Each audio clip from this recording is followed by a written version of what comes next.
Hi friends, કેમ છો બધા? જો ચાંદ કેટલો મસ્ત દેખાય છે ને અત્યારે. આમ લાગે કે ચાંદ અડધો જ છે, પણ એકચ્યુઅલીમાં અડધો ચાંદ પણ એવું લાગે કે આખો ચાંદ છે.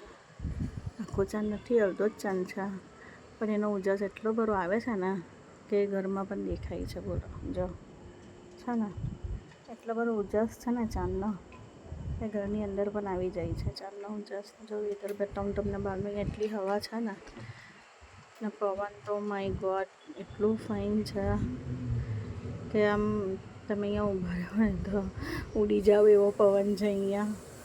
બહુ વાર અહીંયા ઊભા નહીં રહેવાય, પણ શાંતિ લાગે. આમ એક પલ માટે તો એવું લાગે કે જાણે આમ અહીંયા શાંતિથી આમ ઊભા રહીએ કે જાણે આમ કોઈ હિલ સ્ટેશન જેવું જ લાગે તમને. ને મસ્ત લાગે એકદમ. તમે આમ ટેન્શન તમારું ફ્રી થઈ જાઓ ને, શાંતિથી ઊભા રહો ને તો તમને કંઈ યાદ પણ નહીં આવે કે કંઈ જ નહીં. એમ લાગે કે હું કઈ જગ્યા પર આવેલી છું. એટલી શાંતિ લાગે તમને અહીંયા. વાતાવરણ પણ એટલું ફાઇન છે, આમ મસ્ત પવન, ઠંડી હવા ને બધું. તમને મારો વિડીયો ગમ્યો હોય તો પ્લીઝ લાઇક કરો, શેર કરો, કોમેન્ટ કરો ને સબસ્ક્રાઈબર કરજો.